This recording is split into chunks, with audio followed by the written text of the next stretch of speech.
Hello and welcome to Zwift Live. This is our weekly community feature for the community of Zwift Racing. And this week we kick off round 3 of the Zwift Racing League. I'm your host, Nathan Guerra. Now checking out the Zwift Racing League, you can head on over to WTRL.racing/Zwift-Racing-League to learn all about what's up with the Zwift Racing League. Today is race number 1 on this January 14th, and we've got a team time trial on the Wasted 8. Now remember, you can join a team anytime all season. Team registration is closed, but if you are looking to get involved, next week on January 21st, we'll have a points race on Douce, France.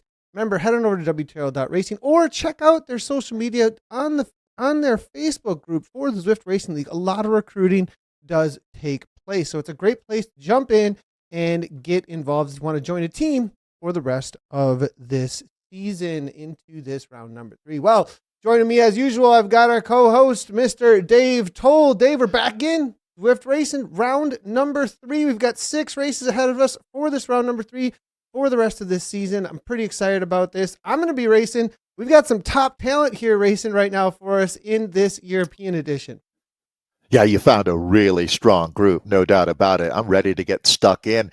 This is foundational in esport racing when you look at WTRL and ZRL, even more so, Nathan, when you throw in the fact that we start with the team time trial. This is, for all intents and purposes, where it really all began in the sport. So, and also going back, you were just mentioning that, you know, teams are always recruiting and looking for riders. And this is the kind of day where you can see a chink in the armor of some teams or the real strength that squads bring to ZRL racing, as starting with a strong group of 6 is really fundamental, to tell you the truth, and having a good result in the team time trial. There'll be some teams that are scrambling to get 4 together today, and that means you're starting with the bare minimum number of riders as we take your time off of your 4th. So clearly, I mean, you can start the season here on a good solid step forward or a stutter step and already be wondering what your plan is for race 2 in France.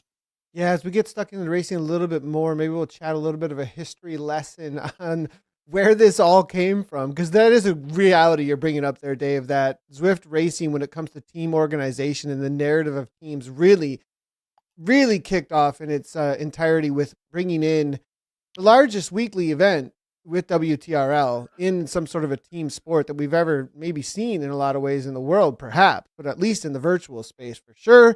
And then on top of that, the reality of whether or not you've got a cohesive team. Those are 2 topics for sure. I think a lot of people might be thinking about after the fact, you know, do I know my history here and how is it playing out for my result? It's funny, Nathan. I wrote down history lesson in my notes for today. We're going to Jarvis. First time we've ever raced there. Jarvis Island actually predates the team time trialing on WTRL, for that matter. This is prehistoric, what you're looking at on Zwift. You're one of the very few people I know. There's a handful of folks that are still kicking around in the sport now that were there back then, but you're certainly one of them. So we'll see that 5-kilometer loop come into play out here. And yeah, this is going to touch on just about everything that makes esports special out here today, including digging extremely deep. You know, you're going to want to bring your pain bucket with you out here today if you want to win. This group that you found for us, Nathan, this feels like the highest level in ZRL. No doubt about it. The men and the women. Close. It's pretty, you know, there's a couple that can't make it across some of the other time zones, right? Because it's, you know, it's their community race. It's, you know, you don't have to necessarily change your entire life in order to race this one, ZRL. But you definitely get this concentration around this one. That's for sure. Let's take a quick look at the course here. As we are going to get into this wasted 8. It's a great one lap, almost 31 kilometers or 19.2 miles. We've got 143 meters of climbing and 472 feet there, as you can see. They do make their way on over to, as you heard from Dave, to that addition with Jarvis Island. They'll make their way around that, and then they'll be heading on down into Ocean Boulevard, make their way over to the Fuego Flats with the climb almost into Titans Grove, but instead a right-hand turn onto the Fuego Flats. Take the Fuego Flats in the reverse direction. And as they're leaving there, a little bit of a downhill here through this section, can gain a ton of speed actually as you leave over that bridge, crossing over into the traditional Watopia Island, as you can see. So Dave, definitely an interesting one here. I like it that we throw in Jarvis, a little bit of a punch. I've climbed in a team time trial in Jarvis Island up that climb, and it definitely hurts a little bit because you can keep the speeds plenty high because it isn't extremely sharp, but it's got a couple punches in there. If somebody's really driving the pace, you can put the hurt on. Yeah, don't forget we've got the Dirty Sorpresa to work our way through for a team time trial. That'll be a challenging sector out here as well. This course really has a lot of the features that make Watopia just perfect for team time trialing. It's a long day, 31K, Nathan. I mean, you're going to talk for a lot of teams today. We're going to be touching up on 50 minutes of racing. The fastest teams, though, Nathan, it's going to be interesting to see what kind of time takes the win out here today. Well, we are getting out on course, it looks like, and we've got a team that we're going to jump in with first. It is going to be our Cryo RDT team, actually. I think we're in with none other than Jack Morris here, one of our verified riders out on course. Good to see Cryo RDT showing up. Last round we had jumped in with them, and we had seen from them with the ladies, though. We had a lot of features with them with the women, and seen what a strong asset they are to the world of elite esports. But I think on the men's side, there's definitely just as much. Yeah, this is, if you look at it again in this history lesson, this is one of the original powerhouse squads on both the men's and the women's side. They really set a tone, and look at their formation right now. This is a squad that knows their way around a team time trial out here, Nathan. So they're off to a good, strong start out here. Yeah, and this is going to be Jack Morris here as we're looking at. It looks like Martin Martins has shown up as well. As you do see Martins here, one of the top climbers in the world for sure. He's going to bring a lot, I think, to the time trial here out for them today. It's going to be Jack Polly as well. We can see here T. Williams, we see Stajnar and Rhineland. So a solid crew here. The kind of speeds that they're holding, look at this. 53 kilometers per hour as they make the cross on over. That sink and sprint there coming in from Williams. Nice formation so far. Yeah, that's a technique when you talk about sink and sprint. Actually, we're watching the sprint part finishing right there as Williams tags back on. Ooh, I was worried. Well executed. I was worried yeah, there that got he'd a come little over. deep. Yeah. Well, and that's, the fine line when you're racing at this level, Nathan, about that technique. You know how it works out there is if you're not extremely precise, you find yourself in trouble. And if you don't have the engine to recover from a few mistakes like that, all of a sudden you're taking on water like the Titanic out there. 100%. Well, for the splits out here today, let's go ahead and take a quick look at what we're going to be having. We are going to be at the 8K, the 12K, and see if I can get the reading on that right, 18K before we get to the finish line. So that's what we're going with out here. Racing Without Borders are the first ones that head out on course. We'll see if we can find them up ahead of that Cryo RDT. Wahoo Esports Old Boys, Beast Mode, Wahoo Hippos, Team Fusion, Colo Quick. It's going to be Team Enox Elite and Talentfrei. For the 8 teams we have listed so far. We may have a couple of more load up here as we go, but that's the order that they are going in as well. And I think a lot of times they are set up from strength by WTRL. And, Racing Without Borders, they've really come around to pick up some top talent. In the past, I would have put them And there's no offense to the team, just they've really grown as far as their talent structure goes, and how much depth they have within that team. And in the past, I would have put them just underneath perhaps a Wahoo or a Cryo DT, but at this point, they are racing at the top level, really. They're a team, Nathan, I'd use the word scrappy, to tell you the truth. One of those, like the kind of team that's always playing up into the next division. Generally, folks who love sports, these are the teams you can really get behind, is they're always looking to just find a way to make themselves better. And that team, I mean, I would say Riders Without Borders have been around for 4 years now, and they've always been right there. I mean, they've competed in the Premier League in Zwift. That says a lot about the team, but you're exactly right. They're always that team that seems hungry, and I love an athlete or team that's hungry. Yeah, definitely. Well, we'll see if we can jump in with them. Heading on over to Jarvis here. This is going to be a newer section for a lot of teams as far as taking this on for a team time trial. You know, a lot of these sections riders will be familiar with outside of this edition as we head by Jarvis the Bear there and into this shell. Or what would you call this? Like an amphitheater of stone? I don't even know what I would call it. Like it's yeah, it's like a word will come to me. You know, before we get to the reverse KOM out here in Jarvis, I keep wanting to say monument. It's not that, but like a Stonehenge, undefinable. Is it man-made? Is it natural? You know what I mean? How did that happen? How did that happen? I'm John Mayfield. Mine. Yeah, that's what I'm wondering. How did that happen? Loving it. Well, this is going to be the RWB team. Loving the kit with the dark green that we have a look at here now. Jumping in with Stuart Miller as they're making their way up and over the top of that climb I was talking about. It's got 2 punches on it for the KOM on this Jarvis Island. This is a nice little section, of course, to get some time back. You know, Nathan, I saw someone online. This will help us get a definitive answer.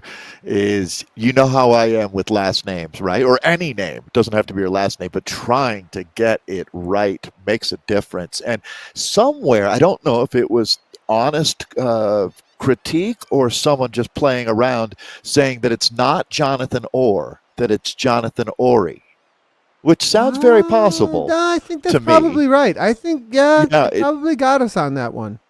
Yeah, we'll confirm. Trust but verify, I think is our policy on last names. But that's a great example. And I realize I said I called this team out wrong with their name. And it's one of those things that's been stuck in my brain, Nathan, for years. Racers Without Borders or Riders Without Borders for this team. I guess I should stick with RWB. That's a squad we have. There's a really strong Irish vibe to this team. Jonathan, that we were talking about, is an American. It's an international squad, as you can see. But their roots go back to Northern Ireland and Ireland. That's the border that we're speaking about. Well, I think we're jumping in here now with our multi-view. I think I've got all the right athletes. That reason might be, there we go. Top 6 so far across. And the rider that we are looking at here is going to be Stuart Miller. And this is a good little comparison of what you've got to put out on the downhills. Like, as we go through, one thing I really like about this multi-view is that we're able to get an idea of what is being done at the front and what's being done by everybody else across, and kind of get into the little details of at what points is everybody working similar, at what points are people actually able to rest, how is that working out for how they're positioned amongst the pack, and how those pack dynamics are really used by some of these top teams. So Nathan, because of the popularity of Zwift Racing League, WTRL, just esports in general, it has a huge impact on the number of people Zwifting at any moment. And as it is coming up on lunchtime in most, or actually maybe just past lunchtime, depending on how you live your life around North America, I see right now we're coming up on 37,000 people are on the Zwift platform. Well, I'll be exact, 36,906. folks Zwifting right now. This is the kind of moment where 2K, peak I'm Zwift. 2K Zwift. Yeah, if I'm gonna and we've got that prediction coming up, right? So the sweepstakes, I think Rebecca called it. Predicting how many what the number will be for Peak Zwift. I would love for folks to help us out and take their guess. Folks watching the broadcast, what do you think? I believe that Eric Schlange told us the record was right around 51,000. Happened a couple of years ago. Well, here's 6 more. RWB, Nathan. This team, tally them up. Yeah, currently doing 63, 62 kilometers per hour at the front. This is going to be Riza as we get maybe a little bit of roll through speed. Nicely done with that use of roll through speed as we see that are they making the way that are here now. Nice little push. They look great. This is a team that you never really crack the code in team time trialing. It seems like there's always room for improvement. As Greg LeMond says, the harder you work, it never gets easier. You just go faster, but there's still work to be done. That's not what Greg LeMond said at all. I completely changed that quote. But the point being that you're always looking for another tenth of a second out there for these squads. But RWB has come a long way with their team time trial. I mean, we're already well into Jarvis at this point. They look strong today. Looking really good, and I'm liking the formations. I like how they use that roll-through speed, as you saw there on the downhill, as we see a couple of riders entering Jarvis actually behind them there just a moment ago. And we'll see if we can jump in with a couple of others as they make their way. I really actually like that section, of course, because I do think it is going to be very crucial out here today as to whether or not people are able to take the W. I think that the Jarvis Island and how hard the riders go, but at the same time, if they're able to attack that section, of course, as hard as they possibly can without completely blowing up, riding that fine edge, I think it's going to be really important actually out here today. Yeah, and I think you kind of defined there, Nathan, what team time trialing is all about. You want to keep that right near the red zone, but not up in the red zone too long that you blow the engine. And that is anybody who races knows is very tough to do. You can't get too excited out here. You have to keep your focus, and that's hard to do for, to be that deep in the pain cave, yet stay focused. And there's a great example right here, Nathan, of riders just losing that focus and struggling to get that sharp edge back as they do that exactly right here as we're still with the RWB team. Get some splits in, though. Quick start for Wahoo Esports, the OBC, the Old Boys Club, 9:54. That says something, Nathan, that they certainly got the jump on the racing out here today. That 6K check comes up quickly, and certainly things can change. The team that we've been with, Racing Without Borders, the elite squad here, they are on the same time as Cryo RDT. So getting all these teams out on course for what's going to be right around 31K of racing, 143 meters of climbing. Not a lot, just enough to keep it spicy, like Mexican corn. I'm wondering if this is going to be our Old Boys Club. I think this is Phil Pot, Podsaline, Elton. I think this is going to be our Old Boys Club. We are jumping in with Michael Podsaline. I'm old here. then. If Podsy's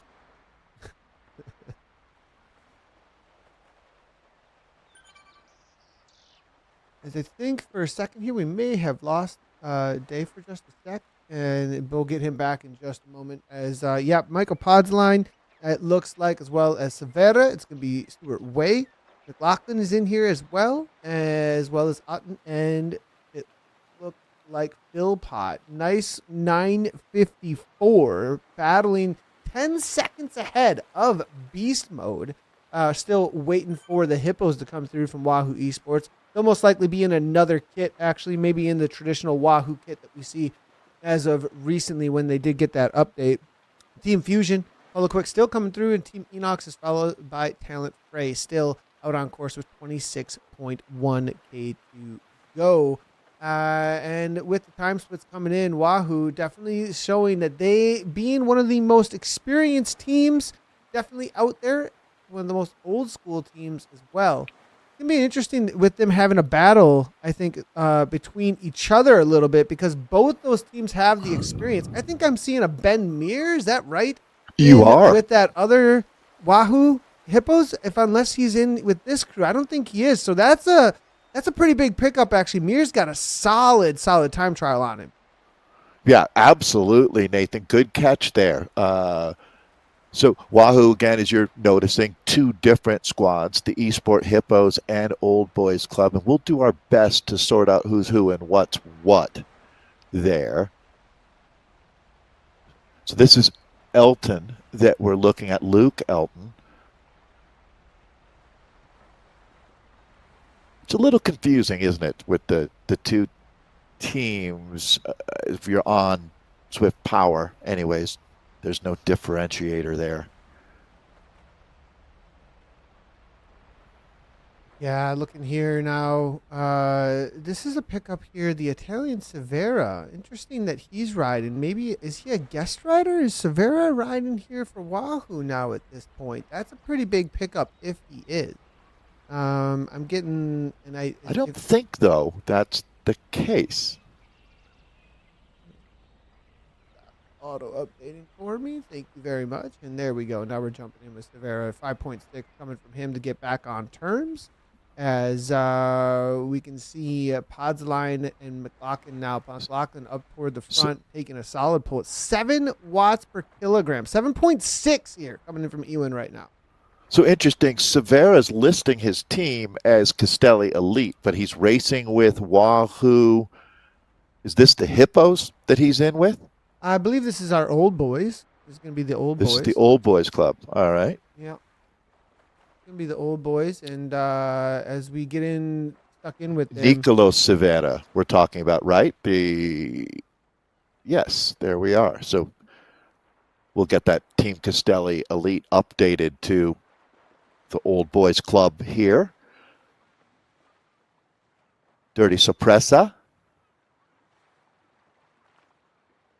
Yeah, this is good. This is something you brought up as being a point out on course. It's definitely something to be aware of because of how hard you can go up and over the top of this and maybe drop a couple of your own teammates. But at the same time, a lot of, again, these sections have these little bumps in them, especially when the drafting is a little bit more difficult to keep the speed through the dirt sections.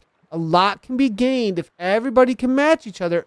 These are kind of those brute force moments within a team time trial as they're like, you have to have whether or not the reality of whether or not you have that brute force within your team. And if you don't, and you try and force that, it can completely mess your entire team time trial up. If you expend way too much energy out of some of the riders within your team through sections like that, because you have just a blunt object to go up and over the top of that of watts, but at the same time, not everybody else does, they can be on the back foot for the rest of the race.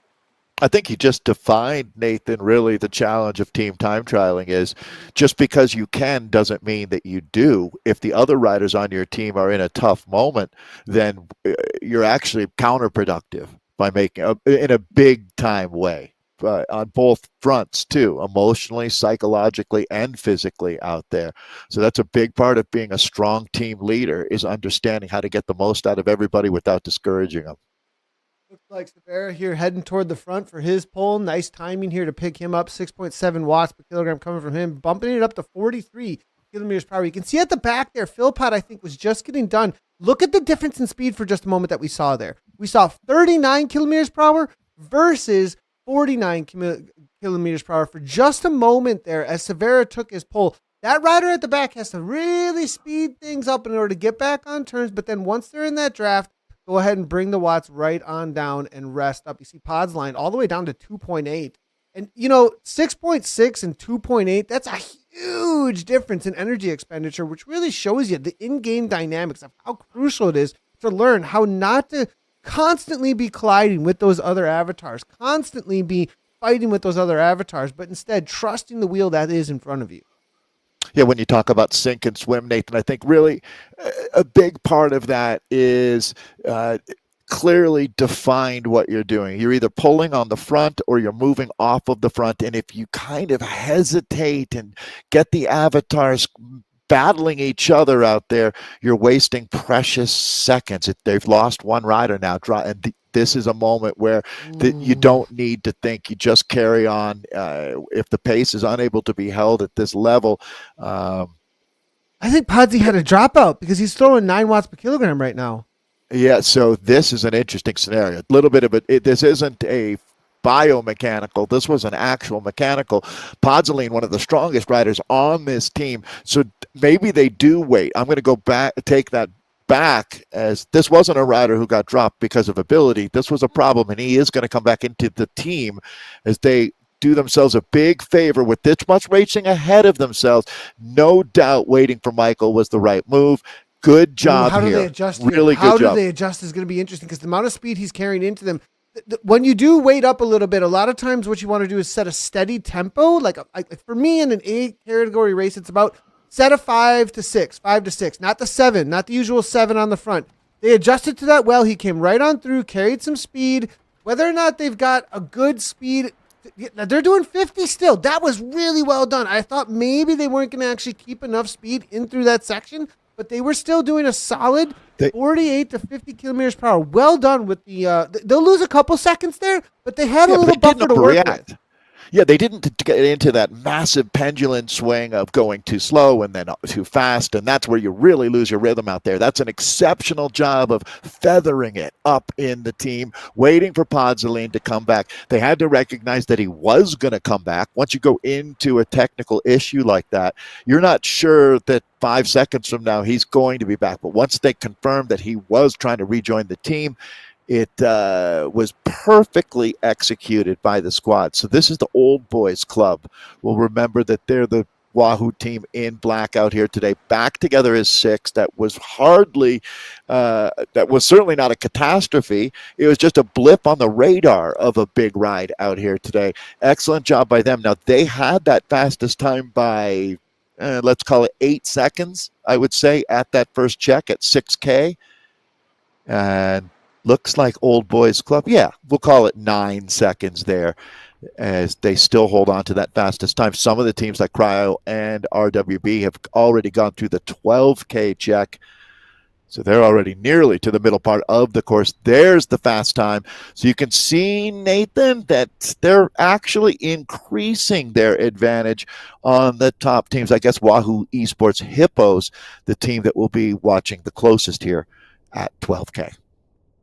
Talk about an audible on the moment, right? Like calling that play right then. Is he going to be able to reconnect or not? Do we wait? What do we do right now? And what kind of tempo do we set right now? And the lack of confusion, the fact that they had a conciseness to that they were able to hit in with precision at that moment. How are we going to handle this in a split second? Shows you how much experience they actually have. You can tell that there wasn't a freak out. Isn't it great to see that? Yeah, and an experienced director shines in those moments for a team. Rather than 3 different voices on Discord saying, go, stop, wait, harder, all kinds of information. If you have one clear director, that saved the day. I have to think. Do you know who is that's a big ask there to know who's directing this team today. No, I don't know who's directing the team today. And they may be showing up without a DS, actually. They may be doing this. These guys are experienced enough that they could just have a kind of quiet knowing. We have a captain, a team captain that makes the call, or Podzaline is maybe making that call in this case. Really experienced racer, and he's going to know more than anyone in that panicky moment what's going on with his situation, whether it was an internet dropout, whatever it might have been there. That's actually a great one for one of our interviews, isn't it? We can jump in with this team and ask them exactly what went down this last week and learn a little bit more about this Wahoo Old Boys Club.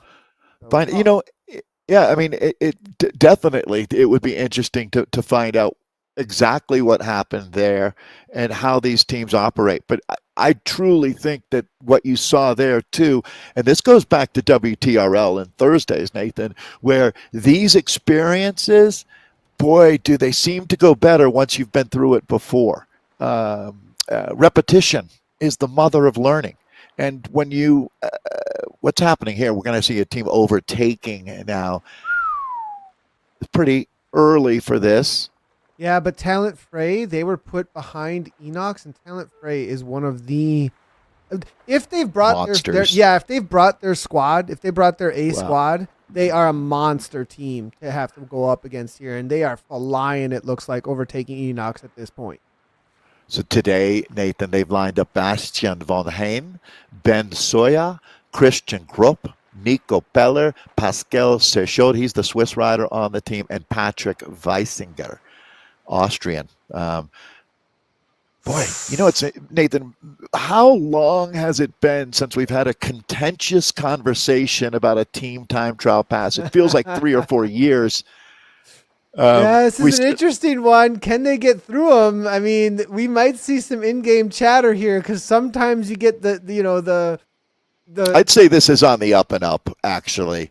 Now you got to let it play out, let the game play, as they say. And I mean, they did catch him on a downhill, which is a tough place to make the catch. So I think after this downhill, you'll get some speed and most likely take the right-hand turn through the next section. And the funny that there is no team time trial mode when you're on the Zwift platform other than the gameplay element. But the dynamics of the game remain the same. So right now, Zwift thinks that this group wants to be a peloton a little bit, right? When they really don't. And this is exactly what you talk about with the team time trial squad when you look at the precision and trying to stop the avatars from fighting with each other. It's like a kindergarten class right after they had a bunch of sugar. Right? The avatars just keep fighting, but that's not what you want if you want to be going fastest. And right now, due to no one's air or that's what's happening. It's a little bit bizarre. You kind of are asking the team, maybe not even kind of. I think if you're a commissar here, you're saying to the team being passed, please let them go clear. Yeah, and this is that's actually a really good analogy. A bunch of hyped up kids on sugar, because that's exactly what we are when it comes to these cyclists. They're just trying to put out as much energy into the room of the virtual world that they possibly can. It's all trapped right now and getting it going now. As we look at Soya, look at the front here. Who's taking the pole here? That's going to be Nico Peller. That's taking the pole here at this point from the Talentfrei team as we jump in with them. They're in that black kit with looks to be Talentfrei Berlosio on the back. This is look at that branding. I really like this. Very professional looking. Yeah, sharp. It feels like a pro tour team for sure. And they basically are. This squad is at the highest level. Okay, so it looks like all 6 are together, and so this is cleaned up now. Cleanup on aisle 6 has been completed. As Talentfrei is the team that we're looking at here in picture perfect team time trial mode. There's the sync and sprint that Nathan's talking about being executed. I think that was Patrick dropping off the front. Peller, I believe Nico. I believe it was Nico. Okay. Yeah, Nico we were looking at there. And now he's jumping a little bit to get back on terms. As you can see, I think Soya is the rider who went to the front. And we can jump in with Soya to get an idea of exactly the kind of power that Soya... Soya is actually the... Von Hain. That's Von Hain, yeah. Here comes Soya actually right on cue, though, Nathan. This is the rider moving up to fill in that spot for the third wheel. So high-level team time trialing happening right now there. Or is it? This is one of the best teams without any doubt, but I have a feeling that this shows you how challenging this discipline is right here. That's going to be Todd? I'm that name I'm not going to... Those little hyphens on the E, they get me. That's for sure. As Pascal, though, comes through. And nice little pull from Pascal at 6 watts per kilogram. And this is going to be a section as we hit into the climb toward Fuego Flats. Look at the situation between the riders' power output. Bastian made his way to the back, and now he's going to push it back to 4.6, 4.8. Now everyone is going to have to do a similar matching in power as they hit this climb. And how the rider at the front, pushes on at this section is, again, going to be what's going to have an impact here as to how much time that they can, and what the agreement is between the riders. What it looks like to me is the agreement is, let's do 5 to 6 over the climb. That's what we're going to try and match at this point. We're not going to go too much over that. Bastian's doing a really good job of not overtaking too much, matching the power, and then actually resting through the hill because of the way that he attacked that there. That was really well done by Bastian. Yeah, the challenge becomes like a Tour de Zwift stage, Nathan, where we all agree it's going to be a 2.5 watts per kilo ride. And you see that the front group's doing just under 3 for the first 10 minutes, right? And you think that's not what we agreed on. But with the team time trial squad, you got to stick to your agreement. It's a higher level of trust and commitment than a Tour de Zwift ride, I've found. Boy, they look great. They This do is look great. They Talentfrei look really that we've good. got. This has elements of a good old PO Auto performance from back in the day. Just guys that are a strong team. You don't see much variation in talent, right? These are 6 racers that have found an incredibly high level, same motivation at the same time. This only, it's like a lunar eclipse. It takes a lot of things coming together perfectly to get it right. And I have a feeling, Nathan, that these guys on an incredible day out here today, although the time check's not backing that up, which is surprising. I mean, they're sitting right now. Are they going to throw some negative splits at us out here today? Still 6 strong, but at this level, everybody came with 6. The only team that didn't was Colaquick, the Team Fusion squad, who started with 5 out here today. Looking at the first checks coming in, is virtually tied right now with RWB, Racing Without Borders, and Cryo RDT, sitting just under 30 minutes at 18K. Speaks to what a challenging day. It's going to be a long time in the saddle here. That 18K split comes quite a ways before the finish here. So we've got a good, I was going to say well over 15 minutes of racing. Somewhere between 15, 20 minutes of racing now until we get them to the finish line here. Yeah, looking here, this, well, there we go. I was wondering what was going to come through. A full 20 seconds with Wahoo Esports Old Boys Club at 29:08. They've got the fastest splits all the way through. And they've added time, Nathan, at every check. So looking really good today for the Old Boys Club.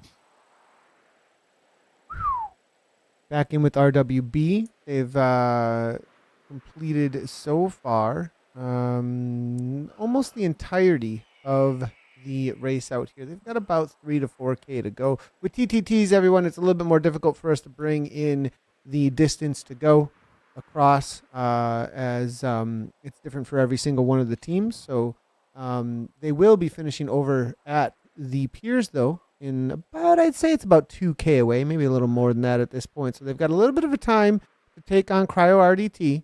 RDT and this team matched up the entire way through. It's been really interesting to see how closely they have been battling out here today. Yeah, the last 13K. So really from that check to the finish, it's almost entirely flatter downhill, to tell you the truth. So it's where precision really matters. The really the nuts and bolts of team time trialing, it being precise and carrying that speed. The tricky parts of the course are over. Now you can really bear down on just your power output and staying in the right spot. So focus in, just go deep into the pain cave. You don't need a flashlight. You're going to be banging your head around down there for a little while. Race Without Borders able to, it looks like, bring a little bit. Oh, now as we see that the changes happening here as Wahoo Esports Hippos come through, only 3 seconds behind their teammates there, it looks like, or similar club with the Hippos and Old Boys Club. They're looking to be going 1-2 out here today with Cryo trying to hold on to that 3rd place ahead of Racing Without Borders. Still matched at this point as we take a look at the Priority T team on course right now as they make their way into the last couple of K. All right, one last big push out here. This is Cryo that we're in with now, and that's going to be JP, Jonathan, on the front. Are we going with or Ori? Now I've put that into my brain, Nathan. I wish I had an answer. I'll just go with Jonathan at this point. It's going to be one of the strongest riders in esports. Martin Mertens here. Mertens to the back. And, it looks like a little bit of loss in the speed there for a moment with how easy that was for him to slide in. I get the sense that the rider who's on the front here for them right now might be struggling just a little bit to pull the kind of wattage that they're going to need to bring back some time here at this point. I mean, that really did not look like too much of a struggle for Martin there at that moment. Yeah, it's interesting. This is not when you want to be using the mob formation out here. So not their finest moment when you talk about Cryo in this finale. Let's see if they can squeeze a little more out of that Watt Rock now. I got the sense that was somebody who maybe thought they could take the pole. Yeah, or, there's a little bit of, for me, especially when I'm like, all right, I got to play my part. I've made it this far. And the pole that's in front of me is so strong. Or maybe disorganization about who's supposed to go at that moment. That might have been it too. But sometimes you get a moment where it's like, I'm going to go, and then you go, and there's like less than watt per kilogram that you needed on the front. And it was like everyone kind of slowed a full kilometer to 2 kilometers per hour. And that can really lose you some time. And I think at this moment, there's just not a lot of fuel left in the tanks here. And they're trying to eke out every last bit of speed that they can to the finish line.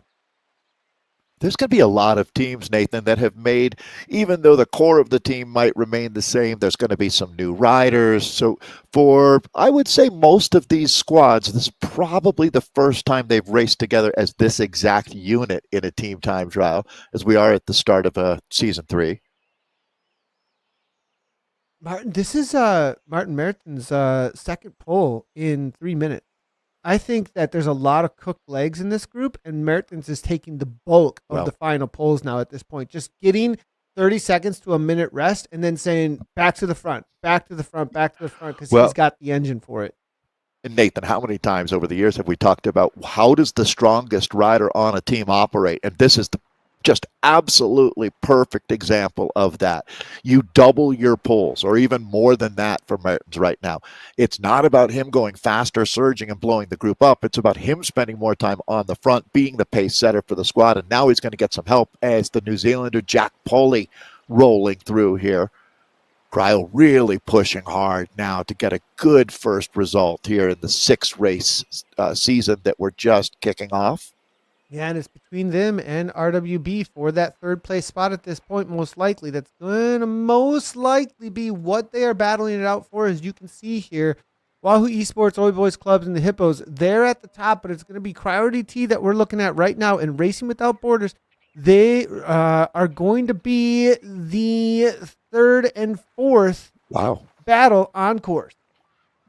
I mean, Wahoo might go 1-2. Out here today with the Hippos and the OBC. That'd be really impressive. It would be. And as we can see now, Stasner toward the front, though, Priority T, they've got a final turn, 7. This is those moments, those final moments where it's just everything you've got. Throw it all down on course. They may even drop one more rider. They only need 4 to finish. It's going to be the 4th rider across the line.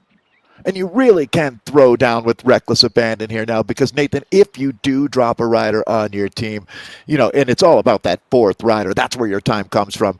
But this is where you might as well swing for the fences. Just turn yourself into a wattage cottage here at the front. They're going to hold on with 5. This is going to be an interesting time here. A well-established legacy squad in the ZRL. Toyota Cryo will see the finish line just around the bend. There's Scotty the Squirrel waiting to cheer them across the line. So does this make the top 3? Certainly a top 5 for Cryo. Cryo across the line. Now back in with the Old Boys Club as they're making their way around on course. We'll get a time in. Here's why you waited for Michael. Right? As a machine. Yeah. That's a good point, actually, as we waited up for him, because he's throwing down 6.5 watts per kilogram at 54 kilometers per hour almost onto this. This isn't even a downhill. This is a flat at this moment. Yeah. Well, we've seen this guy racing for years, a really great spirit in our Zwift community.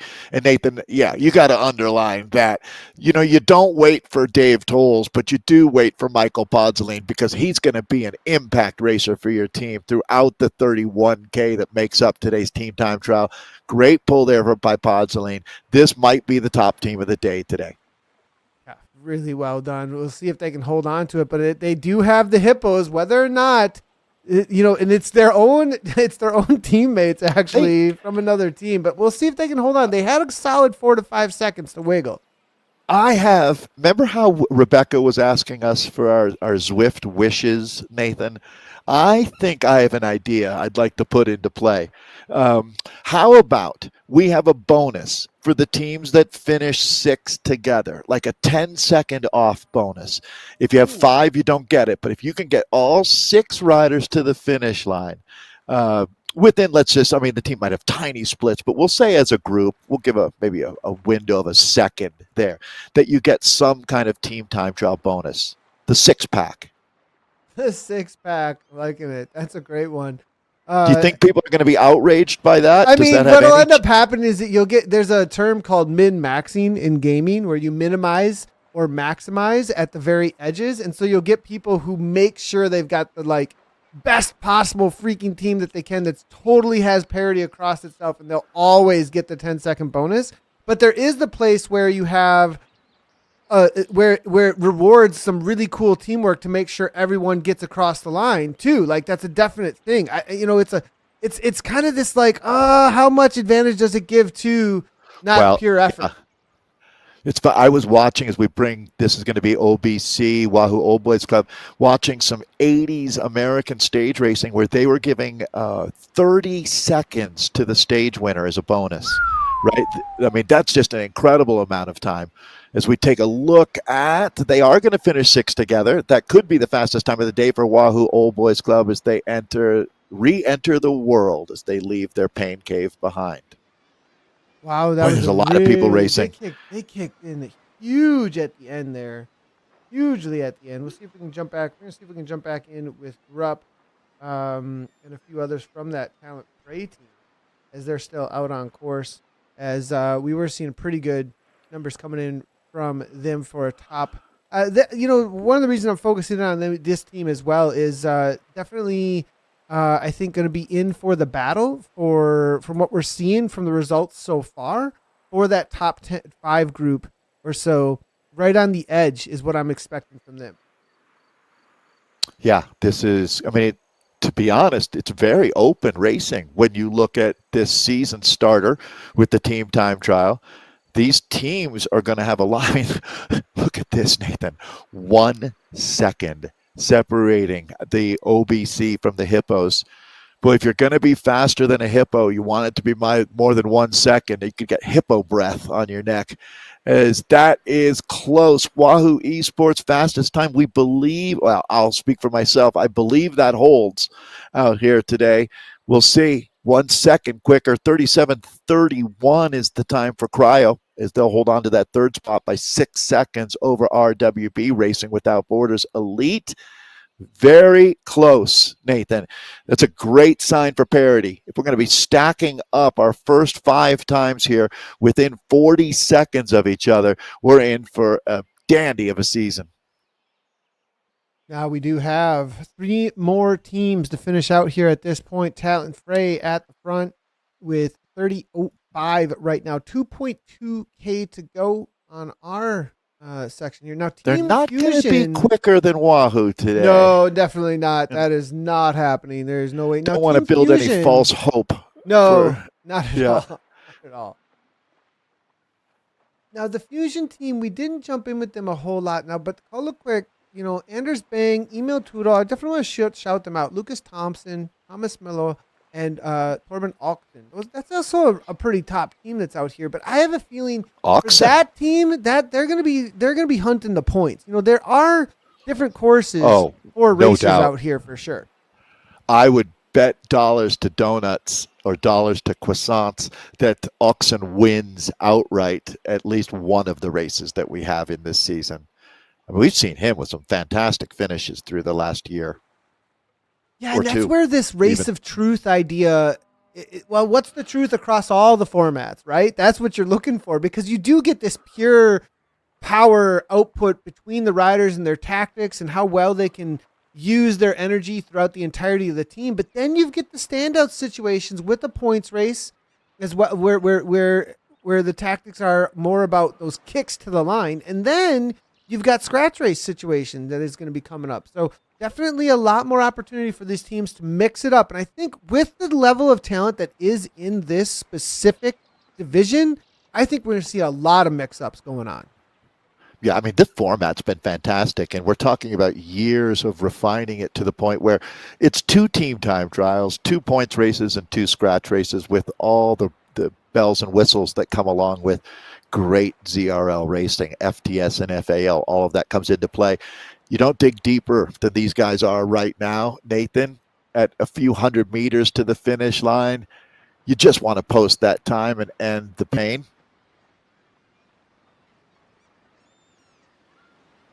Well, making their way to the line. Last little kick here coming in from, it looks like Christian Grupp and the rest. Nicely done. Talentfrei. Very nicely done. I love their look, Nathan, as you were talking about earlier. They've really dialed in a professional vibe with that Talentfrei squad, a German team. Pretty European when you look at this time slot here. A few Americans and Canadians jumping in. Look at all the numbers of people out here as we try and jump back across to the last couple of riders that will get across the line for us. We can take a quick look at the 36,000 people on Zwift at this moment. That's what that looks like. If you're John Mayfield, you just have to at some point sit back and smile and have a little laugh about what has been created here. Let's take a look. These guys aren't laughing unless you're Wahoo Esports Old Boys Club. Nathan, on top of the table, they'll take the maximum 16 points for the win into round number 2 or race number 2. Wahoo Esports take it second today, just 1 second back. It's a few more seconds for third. That's where Cryo RDT will slot in. Racing Without Borders had a great ride here today. That team feels like they're leveling up at least a couple notches here as they'll end up in 4th. It's Beast Mode presented by Rose in for 5th here as they will hold Talentfrei back in 6th. Their Talentfrei presented by Baldiso A1. And then Team Fusion Colaquick ECT taking the 10 points that goes along with the 7th spot in today's team time trial. They did start with 5. And then it looks like we should have Team Inox in for the 8th spot. Our Italian friends, Ciao Bellos. Yeah, nicely done with everyone across the board here. Now, Wahoo Esports, I think, looking at this results table real quickly here, even with that little bit of a dropout situation there, coming through with a really, really solid time. Nathan, really, I think the point there, I'm glad you brought that up, is had they not stayed calm and executed so professionally there to deal with that, the Michael Podzoline dropout scenario, that easily could have been 5-10 seconds. So a lot of this win comes down to quick thinking, precision, and trust. Yeah, 100%, because they could have lost. Yeah, that's a great point, actually. That 1 second, that's everything. As far, honestly, that little moment of a hesitation. Exactly. That's one guy making one bad momentary call. That's a second. 100%. So nicely done by them for sure. Boy, do we operate on a razor's edge out here too. I'm a little surprised at the, the walk away though, kind of. I mean, I would have. RDT and Racing Without Borders, I think they're going to come and show up to that second team time trial. We're out in McCurry Islands for that one. That'll be in race number 4. And I think that there's going to be, a little bit of practice on Thursdays between now and then. Wouldn't you think? I mean, I'd be wondering, what happened and how did they beat us? I mean, that's what I do. After the fact, I go back to the drawing board and say, what exactly is it that can we do in order to make sure that we can get those seconds back?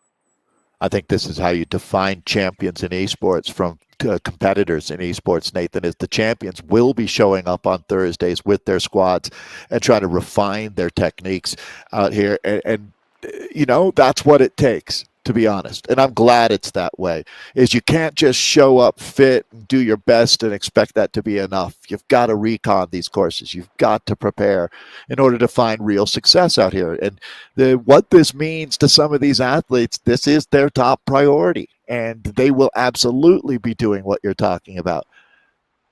It truly comes down to you reap what you sow. 100%. Well, let's quickly have a little chat here about what is coming up. If you're just tuning in with us, we are in with race number 1 on this January 14th of the Wasted 8. We're going to be jumping in with the ladies in just a moment here.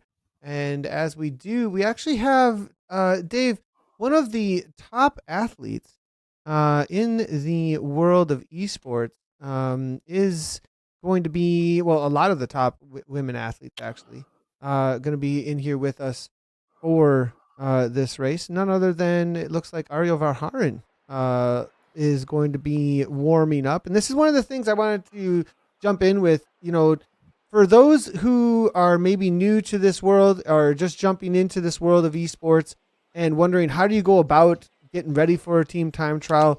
What is a warm up like for a rider like this? I mean, for me, hour before even, I'm jumping on the bike and I'm actually taking in a lot of sugar.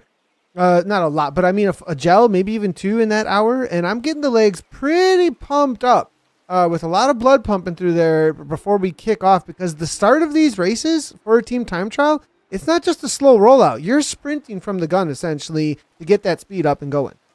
I mean, that's a really good point, Nathan. If you're going to be racing a team time trial for, let's call it 40 minutes, you are going to be looking at an hour and 40 of time on, even more than that, as you'd really want to cool down as well. But that procedure, I think you nailed it.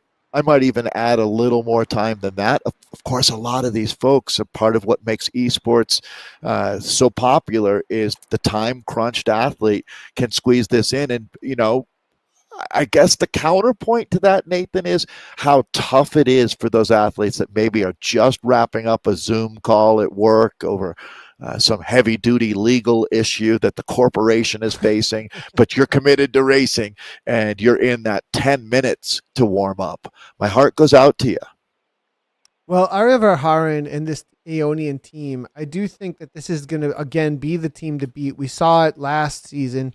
Definitely be on the watch out for them. Others that are on the list here to be watching out for, I have a feeling that Synergy team, Dave, is going to be one that's going to be chomping at the bit to get a good result.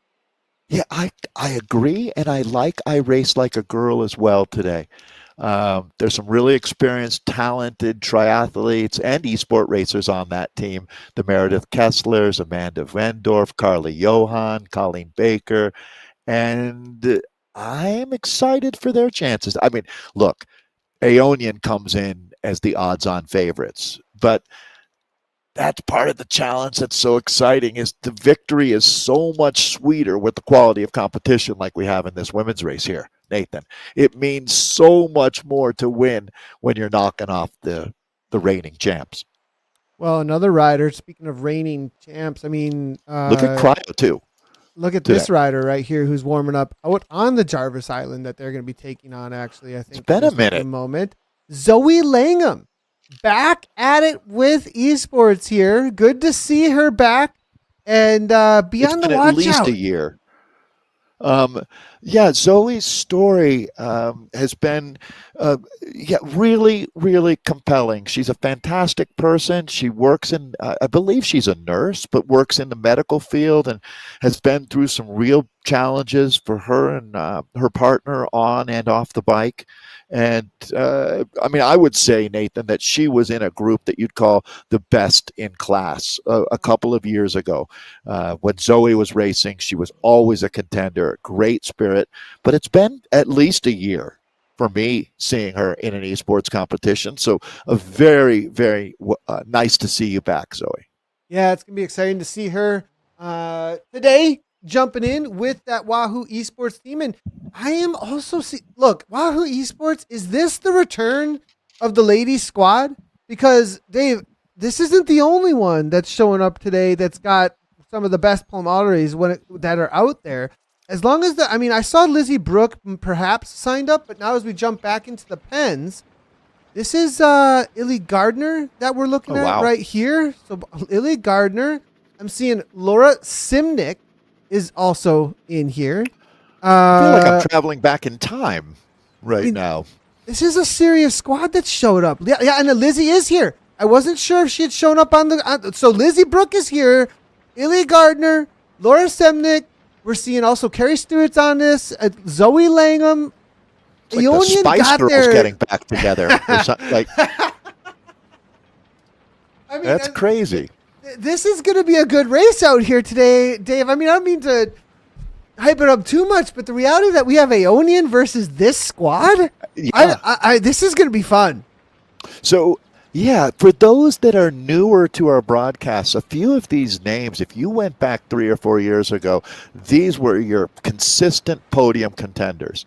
Haven't seen Lizzie Brooke, and I know Lizzie's been racing a lot, triathlete as well as racing on the road, internationally, to tell you the truth. So, Nathan, this is a real blessing. Because Gardner is one of the best climbers in esport history. Over the last decade, I challenge you to find someone better than her when the road tilts uphill. So, Illy Gardner, Lizzie Brooke, and Laura hasn't been gone. Talking about Laura Simnett, she was one of the finalists and so close to winning the Zwift Academy, which that was the previous edition of the Zwift Academy, as there is one that has just wrapped up now.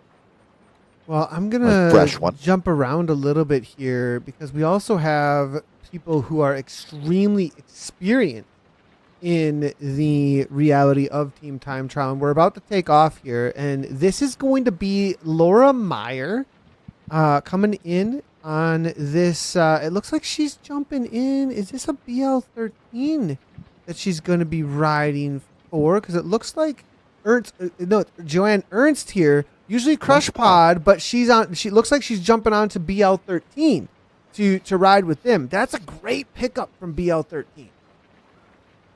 Well, we are in for what's going to be an absolute Donnybrook out here. That is BL13 in the white and pink lined up on the front. This is cool to see the pens as our teams will be spawning from here. So this is going to be Laura Meyer, Joanne Ernst. It looks like, let's get a full lineup here actually for this team as they're just about to take off. And, Joanne Ernst, this goes back with Crush Pod. I mean, talk about WTRL TTTs, one of the most experienced riders that you could find out there. I think she's got to be one of those that has one of the top accumulated number of races when it comes to a TTT. Joanne Ernst, Frankie Vidler on the squad as well. Victoria Reed, Vanessa Murray, Laura Meyer, and Elise Sherwell out on course. Andiamo, ladies, go get them. 31K of racing, 143 meters of climbing along the way. Taking in Jarvis Island for the first time. Victoria Reed going out hot here. Kind of just setting a pace, Nathan. It's always the reality of what is ahead of us here settles in pretty quickly as BL13 up to speed. They've entered the launch code. It's been approved, and they are rocket ship now. The Rockets taking off. Like it. And look at, what is that? What is this logo on the back here? That's a cool logo. I've never noticed that thing before. That is great. Is that a tigress? It looks like a lion to me. Yeah, it's good. Some kind of wild cat. BL13, I would think. Loving the ladies kit. Looks so good. Looks sharp. Good bike choice there as well. Doesn't get much slicker than that. As they make their way out on course, we'll start getting... Boy, they look pro, don't they? I think they do. all have they look really good. Really good here. They have the same kit, same bike.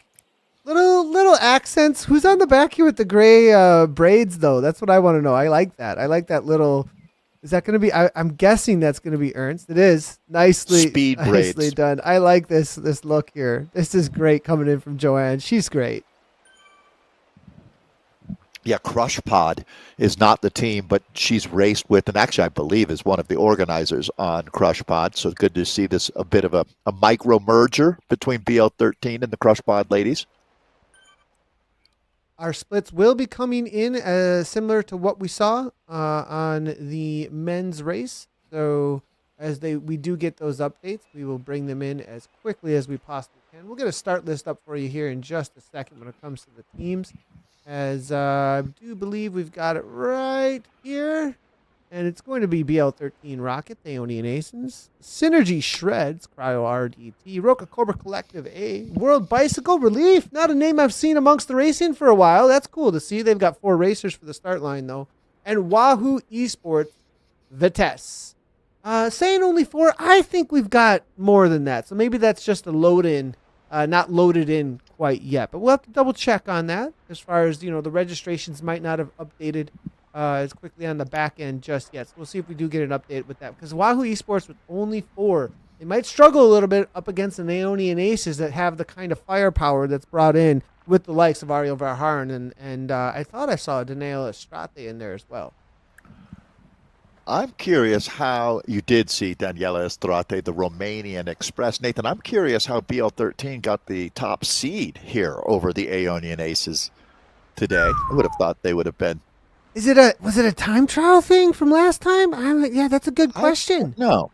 I mean, Aeonian has been, in my mind, the top esports team over the last 5 years at this point, although I'm not sure exactly what the parameters were. The Rockets may have jumped across from another division, an earlier division, into this one, and it was just kind of a coin toss. That may have been what it was. That sounds possible, yeah. Yeah. Could be it. We'll get our first time check here at 6K. So BL13 Rockets go. They just got 30K to go. Well, what's really interesting, Nathan, is, I mean, I would have said, does any team finish within 30 seconds of Aeonian today if I was, laying some odds down on this event? But when you look at what Wahoo has here, a lot of question marks about exactly where that team is at. But if you based it on previous history, they would absolutely go toe-to-toe with Aeonian. So we have a really exciting race ahead of us here. But this is a problem right now for BL13 as this split happening in the middle of the team. That's something that you don't want to start cycling through this over and over again. You want to get this fixed once and for all, Nathan, figure out what's going on. Yeah, this is going to make things a little bit more difficult for them. We'll see if they can get this together. The Aeonian will be hunting them down in a big way out here. Giving Aeonian that carrot to chase is the last thing you wanted to do as far as their competitors go out here. It's a 1 minute split between the starts of our squads. That interval. It's already, it looks like Aeonian's taken about 10 seconds back at this point, Nathan, and we're just a few K in. Wow. Yeah, this is a good call there, Dave, as Aeonian obviously on the hunt right from the get-go. See what they can pull off out here today, but I have a feeling they've brought Vicky Whitelaw as well. So going to be a tough one here to hold them off. I have a feeling we may see a catch out here even today. Yeah, I mean, that's like hearing, we're playing the Brazilians in soccer. Yeah, and they brought Pele. Like, oh, no. This is going to be tough. And I think that if there's one team that's up for it, it's Wahoo. The Blasts from the past joining us here. Don't want to sell anyone short either, Nathan. I mean, I was talking about I Ride Like a Girl. It's going to be very interesting to see what kind of ride these women can put together out here. Yeah, the I Race Like a Girl team, they're definitely somebody to be on the watch out for as well. I wouldn't count them out in any way whatsoever. Definitely a sleeper. That's a good call on that one. And Nathan, I mean, look at this cryo team as well with Joe Munden, Leonie Dijkstra, Natalie Stevenson, and Rebecca Richardson. That's another team that's got some horsepower here. On any given week of racing in the ZRL, they're a top 3 team. Back with our lead squad here. This is BL13, first out on course. This is Aeonian now. As we jump in with Aeonian, let's see if we can update the team view and get an idea of exactly what kind of power differentiations and speed differentiations we're seeing from them as they hit the start of that Jarvis loop. It is going to be on the front. Estrate putting out a solid 5 watts per kilogram. They have brought back another 10 seconds, Dave. They are flying. Yeah, and right when we joined them, they were going through a bit of a discombobulation, but they've got things back together. And this is what you'd expect to see from Aeonian in full flight, like a peregrine falcon right now, like 6 peregrine falcons right now. Peregrine falcons drafting other peregrine falcons. I believe that falcon is the fastest animal on the planet at over 220 miles an hour top speed. Imagine one of those dropping down on you, Nathan. Well, who's the falcon on the front? I believe that is going to be, is that Daniela at the front now? Really taking her pole. Verhaaren sitting second wheel, Whitelaw in third wheel. Little bit of a struggle bus there, it looks like, at the back for RD. Rachel now trying to hold on. The question is, do they hold on? Like, making it over the top of this climb, this is the only major climb really out on course. If they can hold on to her, and she's got the power to invest in the extra seconds of rest for everybody, but this is a pretty big amount of time if they wait up, if they are waiting up at all. So she's just got to power through this, in my opinion. And there we go. She's back on terms. Good for her. Actually, you know what, Nathan? I was thinking to myself, well, there's no shame. I don't know Rachel D's backstory. We'll find out more about it. But jumping in with this team is jumping into the deep end of the pool with bloodthirsty sharks. I mean, these women are the highest level that exists in esports. And, you know, for Rachel D, that moment right there was a huge life victory. Not getting dropped on this part of the course, that just proved to me, I'll be paying a lot more attention to Rachel. That lady's got heart. And on the front, 5 watts per kilogram, 5.1 watts per kilogram coming from her. They're doing 33 kilometers per hour. We'll try and get some comparisons coming through in a little bit here as the case is coming on from. You know, who is that? It's going to be Aba Synergy. And Dave, I have a feeling that they're going to be very hungry for a result. They want to be in this conversation. I know that team pretty well.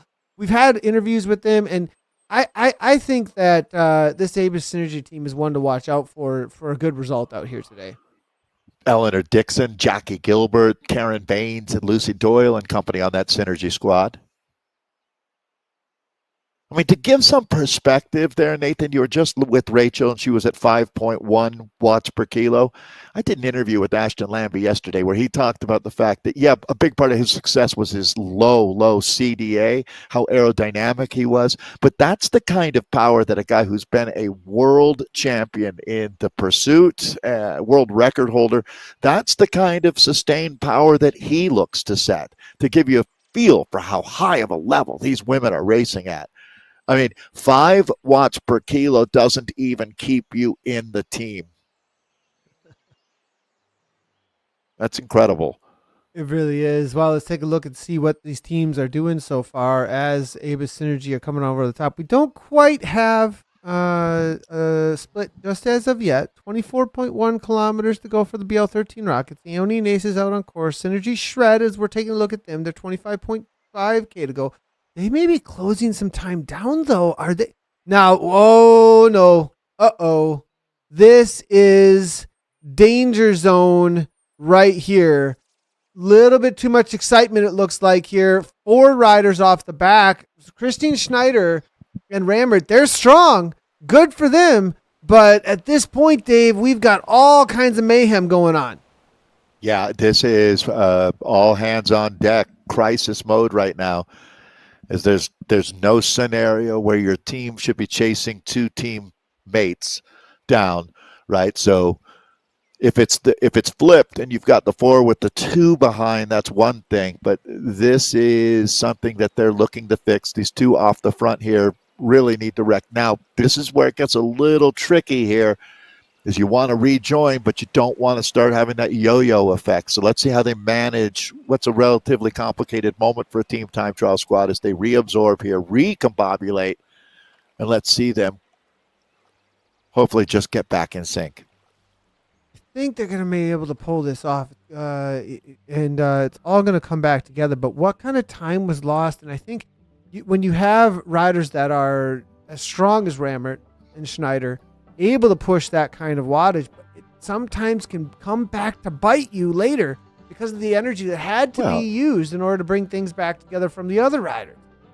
I mean, just reference in the men's race what Martin Mertens, Nathan, what he was doing was taking really long pulls, double, triple pulls, but not blowing the team up as we just witnessed. So just a case in point of the fine line out there. When you've got the power, how do you use it? Well, all back together now, and the speed's starting to kick in. Let's see if we can get some time splits coming in. Not in just as of the last check that we did. I think they should start coming in. And here we go. Aeonian Aces really throwing down. An 11:03 is what they've got right now, is the fastest split. BL13 Rockets. Synergy Shred should be coming through. I wonder how that's going to impact their time in just a moment here. We should be getting a time in just a second, and we'll get an update to know if that split. So, yeah, you really wonder. The Aeonian Aces are in a league of their own, but the BL13 Rockettes, who had a good, steady start here, putting an 11:24, which actually, when you look at it 6K in, isn't as bad as it could be, all things considered here. 21 seconds off the pace of the Aces, but everybody's going to be off of the pace of the Aces, maybe outside of Wahoo. It's going to be very interesting to see what kind of time the Esports Vitesse team has. But they now, looks like they've got their rhythm together here. This is Avis Synergy that we're in with. And Leonard's doing exactly what we're talking about now, taking a big, long pull, but not disrupting the team. So looks like she's really got her eye on the prize up there now. There it is. 11:20. That's what we were waiting for what they were going to come through. And it looks like that 6K marker is right there on that sprint banner, actually, on Jarvis Island, as they come into that little old school Italian, the original Italian village. I am seeing Joe Munden from Priority T. They look like, whoa, look at the speed from the Cryo team, Dave. This looks fast to me for some reason. It does, and let's see who Cryo started with out here today. This was the Dykstra Stevenson, Rebecca Richardson, digging a little deeper. Joe Munden, that's a big, big name in esports. Carly Johan. So this team is going to be very competitive out here today. As a matter of fact, I can't wait to see their Stevenson's split. In here too. Natalie's here, and yeah, this is going to be much, much closer to Aeonian. What we're looking at right now. Joe is a monster on the front here.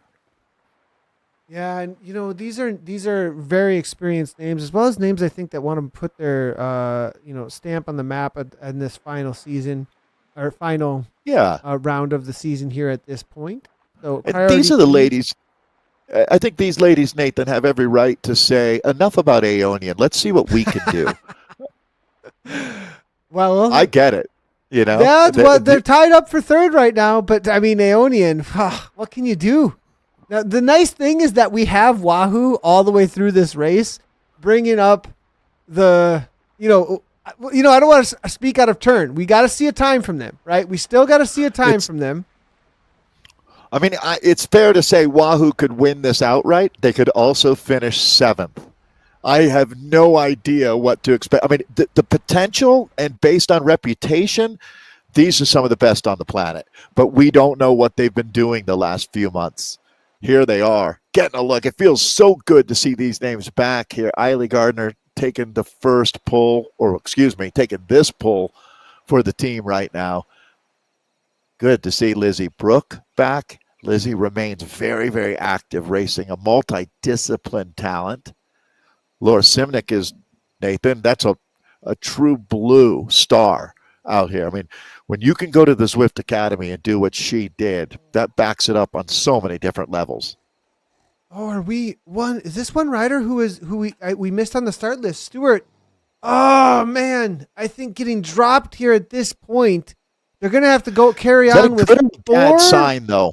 If they're dropping someone as talented as Carrie Stewart, the team is flying out here. But continuing on with 4 is a tough one. They got their work cut out for them, but these are riders who can make it happen. I mean, this is the all-star 4 of this team, though, really. Right. I mean, the cream rising to the top. It's actually, the cream is jumping out of the cup. Every one of them have won at the top level. At the top level of esports, right? Lizzie Brooke, Laura Simnick, Zoe Langham, Illy Gardner, all of them have a champion's stamp on them. They're the riders that can do it, but they're up against the aces up ahead, right? This 4v6 situation is a reality.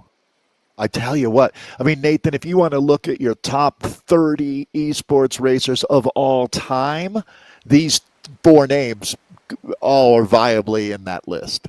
So this is a legacy group that we're looking at. They're already, though, on their back step with only four so early in this race. We're talking about 31K of racing out here. They're really not even a quarter of the way into that now.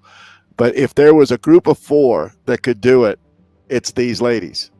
What a unique scenario. What a brilliant race to start this season off with here as they go by the good old Banjo Cafe. Nathan has ridden by there enough times that he's got a punch card. Langham now toward the front, it looks like. Look at the watts from Langham. 6 watts per kilo through here, Nathan. She seems motivated. This is a new Langham showing up, it looks like. Wasn't sure what she was going to be having. You know, meet coming the new into boss. this It's season. the same as the old boss, I think. Well, we've got Zwift Games coming, right? We've got, the restart of ZWS on the way. I mean, there's a lot to be training for yet in the second half of this season. I have a feeling Langham's one to watch out for.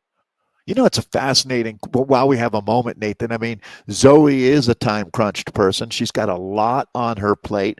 Maybe, and she did try to make that jump into racing over on the continent and has since fallen back on her education with working in the medical world. But maybe esports is the right fit for her at this time in her life, that she has this talent, she has this desire. I mean, she's just an incredible athlete, and it isn't maybe something that she's willing to just completely set aside. So maybe this is really one of the good examples of how esports fits some people's lives really, really well.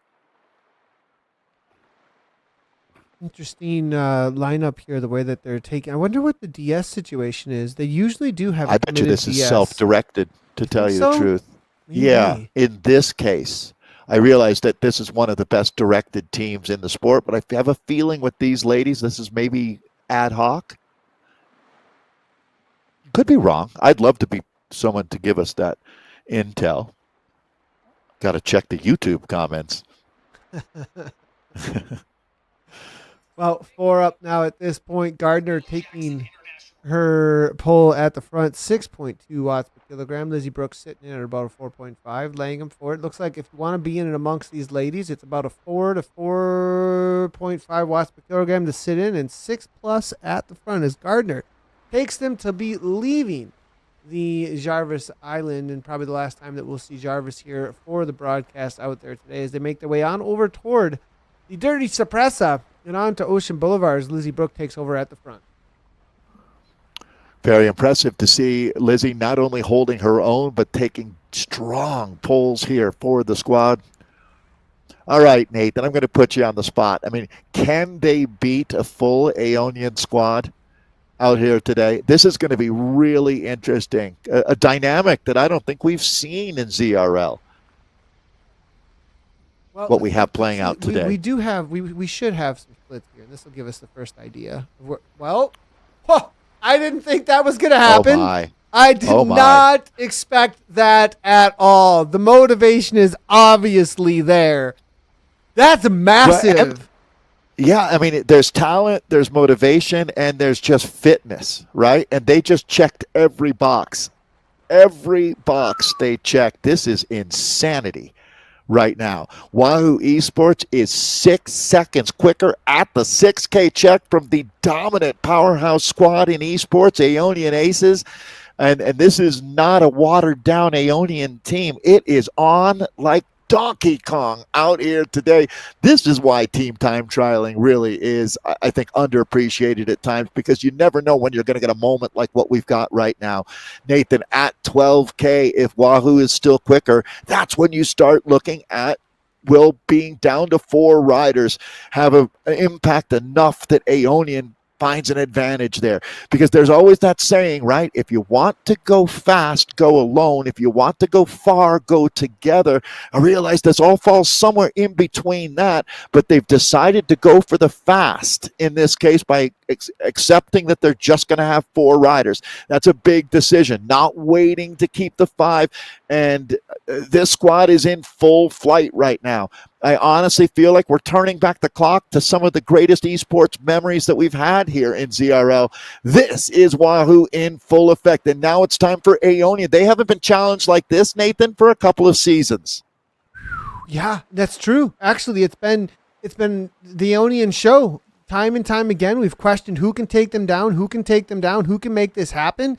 Well, here's the thing: will the tanks run on empty with the number of poles they have to take? Though there is the reality that they have to take not double, but almost double the poles. Right? They have to take about 1/3 the most.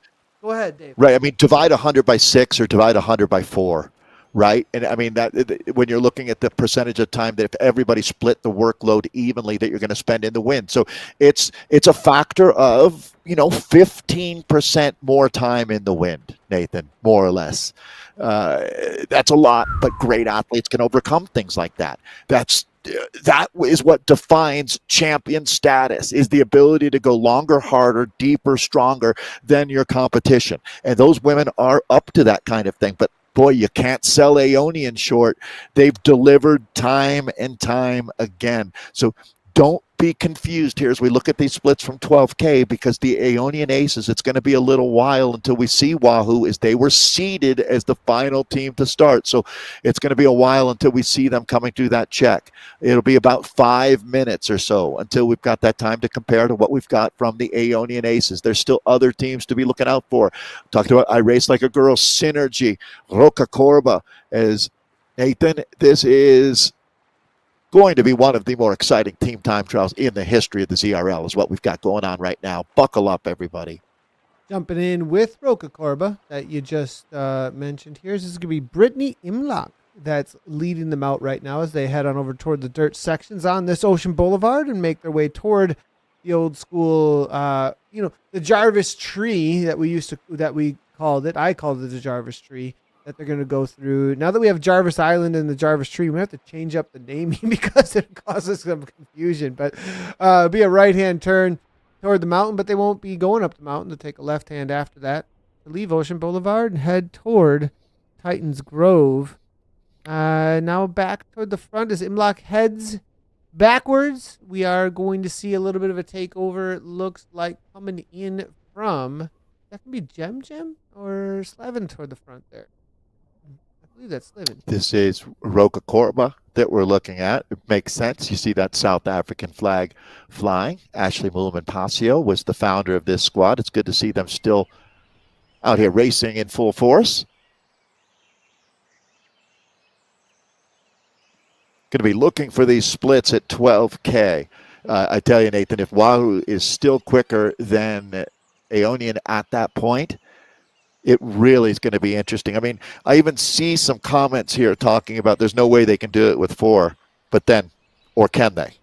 Right? I mean, don't underestimate these women. It is really tough, though. I can relate because I get really excited when I'm out there like, oh, we're doing really well. But when there's only 4, the energy just starts running out. There is only so much you have. So it's going to be a tough one. It's going to be a tough one to make part of the reason why they have that slight advantage over Aeonian is because they didn't wait. Right? And so it's you can pay me now or you can pay me later kind of thing. Further into the race, you wonder maybe we should have waited, or you say that was the exact right call. So it's too early to tell. It's a good comparison there. I wonder. Oh, man, it's going to be a tough one for him, though. I can feel the pain of having only 4. It's always a very, very difficult situation. But it's interesting too, Nathan, because, with the team that still has 6, not all 6 riders are feeling fully charged right now, right? You never know what's going on with their 6 as well. You might have 2 or 3 riders that are doing the lioness' share of work in that team. Yeah, I mean, every team has its own story to tell after this is done and dusted. But right now, Roca Corba is riding their way up into a top 5 performance here. Yeah, Grace Sargent on the front. 4.4 watts per kilogram coming from her as she carries them over the top here. A little too much mustard on the sandwich, though, right now. That was a cryo DT on the back there. A little bit, yeah. Yeah, the problem is she's pushing just Yeah, and that's causing a gap behind her. So you see the ripple effect, and it only gets worse when you hit the this sector if you can't get it fixed right away. So don't let this grass fire turn into a structure fire on you. A little bit of a gap. It looks like the rider sitting in JC. That'll be JC on Aye. that seventh spot on our board right there. Unable to close it down. The two at the See, front and the having to problem back was off. Now they're only doing right. 36. A lot of speed lost here. See, and the problem was the rider sitting second wheel, rather than being a bridge between that group of four to the leader, just went up to the leader and made that a group of two. And that's the fine art of team time trialing, is knowing how can I help the most without being disruptive. So now we got to find our rhythm again for this crew. This is Roca Corba that we're looking at now. Gem to the front, it looks like. Now she's going to be pulling at a solid 37 kilometers per hour. Always watch those speeds. Speeds are what win these races, right? I mean, you can look at the watts, and that's impressive and everything, but really it's about the continuance of speed on the course at all times. And this is where a good director with clear information, we've talked about riders having numbers and understanding the listen and try to follow the direction right now and get this team back in order. Still having a good race, though. I think they are. It could be much worse, right? If you were just listening to this segment of the broadcast, you think, wow, this is a disaster for this team. Not even close. They're doing a great job out here. It's just, as I've said, there's always room for improvement. Yeah, and they're within 20 seconds of a podium. They're together for one. Yeah, and that's a good sign. They can bring back time. I mean, the Fuego Flats has a lot of opportunity. If they come rolling into Fuego Flats with a lot of speed and really press the pace through there, use the engines and the energy they have left through that section, they can bring back some seconds here. They're still in a battle here for fourth. Third is a little out of reach, perhaps, with the BL13 Rockets. And I have a feeling the Rockets probably have their act together at the front. All right, so working our way through the middle part of this course. Aeonian Ace is 21:47. It's been a little while since we've seen Wahoo, but I'm going to imagine that they're on the gas still. This is Aeonian that we're looking at with Daniela Estrate taking another one of her patented poles. Estrate has been a cornerstone of this Aeonian program for at least the last 4 years. As this is Verharn, the American Olympian, part of the 2012 team, has remained a coach and advisor, institution in American BMX, and now Criterium Racing. We've seen her out there a lot. Another very multi-talented racer on this Aeonian squad. Well, if you're going to come for the queen, you best not miss. And I think that Wahoo's going to find out how tough and talented these ladies are. That is picture perfect right now. They're putting on a clinic here, Nathan. The 6 riders together, that's a huge advantage for this squad as we get deep into this 31-kilometer challenge. Wahoo's going to be tough to beat today. Excuse me. Aeonian is going to be tough to beat. Here's what I'm going to say here about this is that the organization of Aeonian might get them the win. It like what we're seeing here in some ways, because the watts per kilogram are significantly lower than Wahoo. Now Wahoo might be able to brute force this. We had talked about that, right? We had talked about just the ability, and I'm seeing around 5 watts per kilogram. Let's see what Vicky throws down at the front. But Wahoo may just have a higher output at the end of the day. So, I'm seeing 5 to 5.5, and if they've just got a higher output, they're going to take the win through brute force.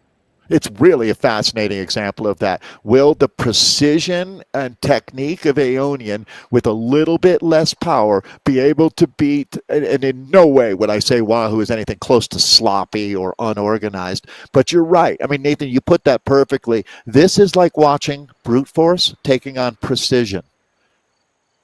It's going to be Wahoo they do have precision, but they're going to have to rely on more brute force, right? Because of the 4 riders versus a 6. That's well put. I mean, it's like we're trying to find in this world these teams that really don't have a weakness. What is their weakness, right? I mean, this is a powerhouse squad, and we're saying that they're relying on precision. But is Aeonian down to 5? They are, with Vicky Whitelaw here being the 5th rider in line.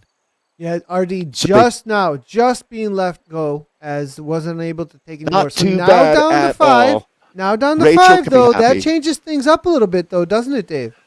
Well, absolutely. Remembering, though, that Rachel was able to be a part of the team deep into this 31K. I'm going to give her a lot of credit for the heart that she showed out here. And when we show up for the next team time trial, I bet you she makes it all the way to the finish. But right now, good point. They're down to 5. With Wahoo, they've been with 4 for most of this race now. Oh, my goodness. That 18K check is going to be, I mean, I don't think we've seen the check actually from Wahoo at the 12K moment yet. Are they going to be faster than Aeonian there? And here's the answer to that. It's a yes and 1.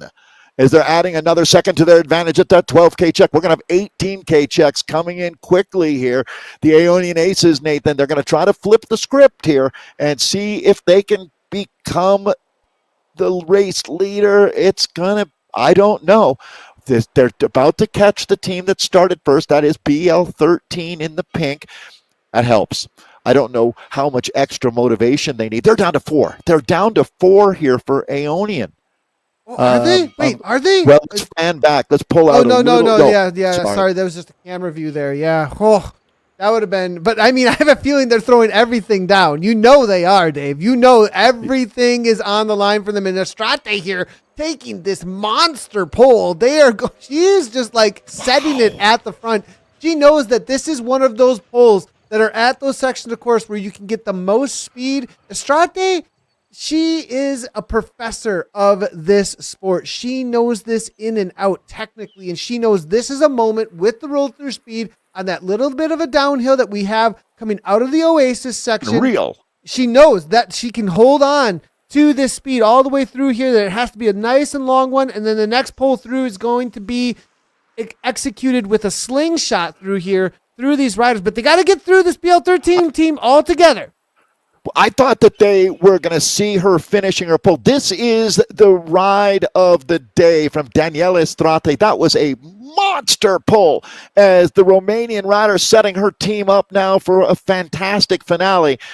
Wow, that one BL13 rider holding on here, that can be fixed. I don't quite understand what the mindset is there. She definitely would want to go back to her team. That can be fixed. I like by one person. Oh, that was good. That can be fixed. Just so you know. So she really does right now. This is not the spirit of the racing. She would want to go back to her team for sure. This is going to be Ariel Verhaeren taking her pull now for Aeonian. Look how long Estrate was on them. And they're having a little bit of a problem right now. Vicky Whitelaw up on that wheel. What that was is you saw the speed because the rider, Bullock, from Bullock and Brealey, yeah, they accelerated through, and then it causes disruption, and then you have collision of avatars, and now it's on Bullock to close. This might have lost a lot of time for them actually at this moment. It's a tough one. We need to see. Estrate most likely has to pull this back together. I think it's going to be up to Daniela. Yeah, they're going to fix it very quickly here. But, Nathan, I tell you what, going through BL13 really disrupted their rhythm. The team had a little bit too much separation. They got caught up in that disruptive draft of BL13. When they went into the catch, things weren't too bad. But when they came out, they found that split, and they fixed it. That's how a championship team rides. They fixed that problem, which would have had other teams struggling for a good 30 seconds more. Well, they are back on the gas. This is going to be our Aeonian team that we're looking at, Estrate.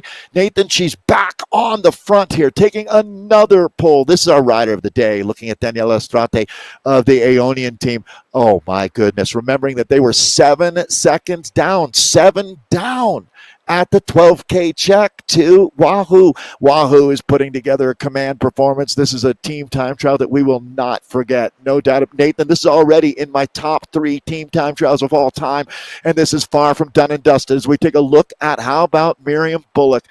monster ride from this lady today as Miriam now taking her turn on the front with Anna Brearley. We don't mention a couple of these names as much because they're relatively new to the high end of Aeonian racing. But Miriam and Anna, you have arrived in full force as they're leading Aeonian now into the final few kilometers of racing here today. Yeah, taking a look, Vicky Whitewell. This is going to be the 5 riders now at this point. We're going to get a good idea of what kind of power, what kind of speed, 45 kilometers per hour or so coming in from Brearley. Now at the front, that is going to be Verhaeren, I think, that's taking over, though, at the front now for Brearley. No, it's actually going to be Brearley. Excuse me. Brearley's the one taking over at the front there with that 45 kilometers per hour. 46 there coming in from, it looks like Verhaeren as she just slots in right behind Brearley. The other 3 here getting a little bit of a reprieve. Now, as Brearley backs off 2.1, here comes Verhaeren. Is Verhaeren going to be the next pole? No, I'm only seeing 3.9 from her. Interesting. Who's the rider to take over at this point? I think it's Astrate again. Daniela back to the front. Wow. I mean, a one-woman wrecking crew from the Romanian here today. So this is Aeonian. They're not that far from the finish. It's going to be a good 5 minutes until we know what Wahoo has put together out here, as they are the main, actually right now they're the team to beat. It's hard to believe that they've got Aeonian on the back foot. They can't be pressing any harder than they are right now, turning themselves inside out. Daniela Astrate's got to feel like she's about to pass a kidney stone with the amount of pain she's going through with this effort here today, Nathan. Unreal. Yeah, no, I think it's going to be Verhaeren's turn as she starts to ramp it up. As you can see, that 5.2 watts per kilogram, 45.8 kilometers per hour, trying to push it up into 46 even as they continue on for the last couple of K. Only a couple of K left to go here between them. Danielle looking to get back on. She'll be just fine. It looks like she's going to grab that wheel. Look at the heart rate. 189 beats per minute coming from Ariel Verhaeren. She is putting everything on the line. She's the heart of a champion. She loves the win. You know it. She is hungry for this one. Yeah, keeping it right at 5 watts, even a little over 5 watts per kilo. Nobody's a fiercer competitor than Verhaeren. You absolutely love what a racer like her brings to the table. And right now, just pure grit is what we're seeing from this team. Boy, if Aeonian gets beat, Nathan, they went down swinging. I mean, this team has done everything they can to put the top. And, you know, to be fair, haven't seen Wahoo for a little while. These women a little bit disrupted as they made that pass of BL13, but they haven't missed much as far as nobody's going to ever have a perfect ride, but this has been a solid performance. So with 5 together, this is where they do have that advantage. Although, Nathan, it's been mostly, to tell you the truth, 2 riders doing the pulling here for Aeonian, which tells me that the Wahoo chances might be better than we thought. Yeah, I get the feeling the brute force might end up working out here at this point for them. We'll see how that plays out. Aeonian. I mean, if I have to guess, I almost feel like, no one has a crystal ball, but I feel like Wahoo might have found, like you said, it wasn't going to be pretty, but it was going to be a brute force performance. And we'll see if they're able to back that up out here today. Can you imagine how deep those 4 are digging right now? Yeah, and they are just about a quarter of the way through. We'll get back to them in just a moment here. We definitely want to get the finish of this ride, though, from Aeonian. And then we'll get some comparisons going here. Real quickly, before we do finish out for Aeonian, let's take one last look at the splits as they have updated most likely here. And we do have at the 18K mark, as we see here, 32.4. They brought some time. Dave, they brought some time back. They brought back a second. Actually, they gave. Is that right? Or no, they gave. They brought back. You're right. Yeah, well, they actually. Right. It's the same, isn't it? I'm looking at, well, it's a 10-second gap now. And it was 11. At 18K. It was 11. So they brought 1 right. second back. They did bring 1 second back. This may be the chink in the armor. Now, is 10 seconds over Fuego Flats possible? Is that even possible? Well, it's possible, but it's not likely, I would say, at this point, because it's still Astrate pulling. So between Verhaeren and Astrate, they've been doing 85% of the work now at the front of Aeonian, which would make me think that Wahoo, if they've been able to spread that workload amongst the 4 riders, which seems possible, that they aren't going to be giving back more than a second or 2. So I'm thinking Wahoo's going to get the win here today, Nathan, just based on what I've seen. And they've lost one. That's going to be down to 4 late in the race, but that's okay. The time is taken off of the 4th rider. Yeah, and it's Estrate. It's Daniela Well, Estrate. So much work. She completely buried herself. You know that's what happened there, Dave. If they do win, that's the woman that they should thank, no doubt. Well, Vicky Whitelaw I don't here. think that it's enough, though. I really don't. I think you're right. I have a feeling that Wahoo are going to pull this off, but it's going to come right to the line. And we haven't taken a look at Wahoo in a while. We don't know exactly what is going on. Well, we'll mark this time. This will certainly be the time to beat, as Aeonian will either be gold or silver out here today. They are done and dusted. Boy, I can only imagine the pools of sweat around the globe. Back to our team. This is Lizzie Brooke on the front. Wahoo here. Again, we've documented this story pretty well. It's the return of the Queens. Zoe Langham. Ooh, Lizzie, what is she doing? Lizzie's off the front. Ouch. What is going on? Too much power. So strong. She knows what she has to get done here. Dave, I don't know. 4.5 watts per kilogram. What happened? Was there a dropout or something? I mean, there must have been a dropout. There had to have been something. I have a feeling that Lizzie just doesn't know where her team. She is somehow disconnected. She's smart enough. She has enough experience that I don't know how that could have happened, to tell you the truth, other than a technical issue. You know, like maybe she just was riding, didn't know where her teammates were, and was just trying to put the power out, because she's clearly coming back to the team right now. I'm going to give her a huge benefit of the doubt. Now she's got to get back up on the wheel. She seems to be able to respond to the team. This is Wahoo now. Oh, boy, Nathan, it's going to be a nail biter. No doubt about it. That was not their finest moment as we turned in with Wahoo, but it looks like Lizzie Brooke has got things figured out. She's back on the group. They got to have 4. They've never had any wiggle room out here. It is a Donnybrook going on today in Watopia. Oh, no, Dave. That's crazy. Yeah, I mean, this is what I was thinking about, is whether or not when we go back to them, will there be something going on, or will there be, if we assume, okay, same times or same speeds and all that kind of stuff, but with only 4 riders, there's risks, right, that are taken at that point. If you only have 4 riders, anything happens, it's done, and so as you can see, something went down there. We don't know exactly what. Simnick now toward the front, Langham now taking over. Look at the way Lizzie's riding now, though, Nathan, is she's right back to perfect. So I'm going to definitely believe that there was some technical issue going on for her there in the United Kingdom, because she knows how to do this. She's extremely talented. I wonder also if 2 a riders team player. Went back for another rider, too. That could have been it. Because that separation is an odd separation to have, that kind of a separation. Yeah, but they never had anyone to go back for. They've been 4 for a long time out here. There was not a 5th rider to worry about since 5K in. So, yeah, I mean mainly that like 1 or 2 riders would drop back. See, then that'd be odd though. So that was either way it was odd. So something had to have been going on there. I see what you're saying now, but yeah, no, You've seen those scenarios before where riders have lost the ability, like all of a sudden they disappear from their team. Yeah, suddenly they see no one. And I'm going to guess that's exactly what happened. And she's like, okay, a little bit too much power. She knows that the team's doing about this much, so she just put a little too much out there. Well, Dave, here she's got a lot of mustard right now. I don't know. Maybe she's just really strong today. Going, look, we got to do 6 watts per kilogram right now. And I mean, the reality of second wheel here, and Gardner's the one trying to hold Lizzie's wheel, and there is a major power differentiation between these 2 riders.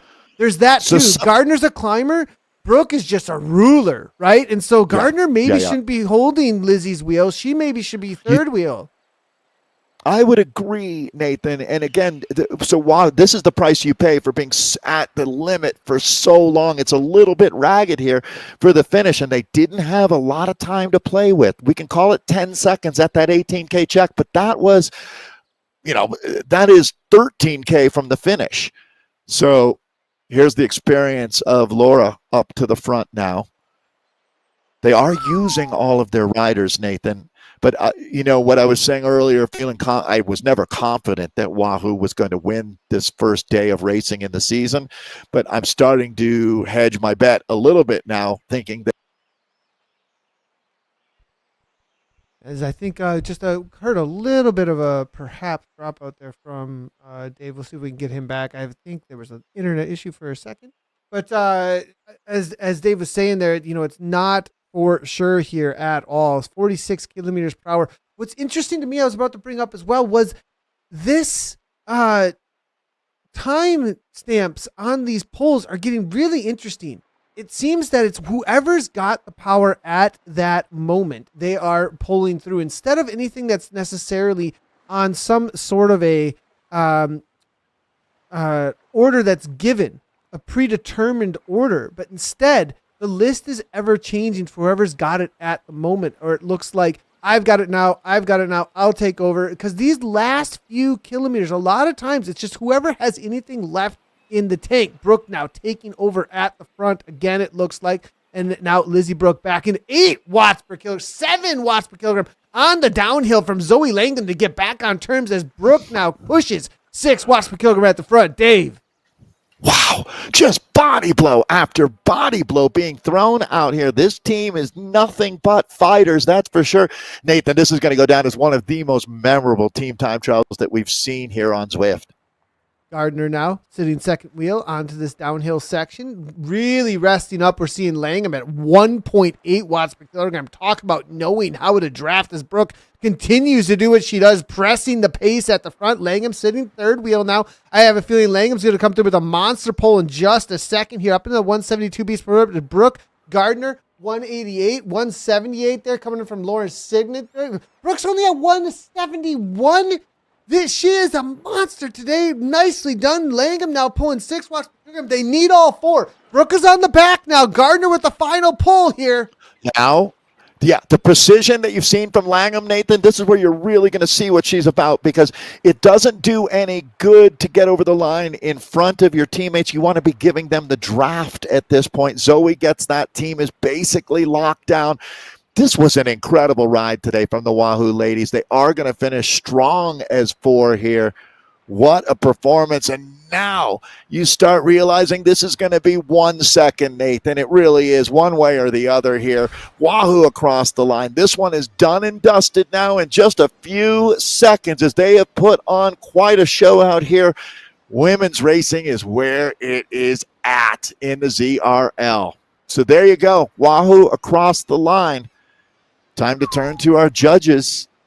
That was 7 watts per kilogram for Brooke at the finish line. One last kick. Everything they had, as you could see.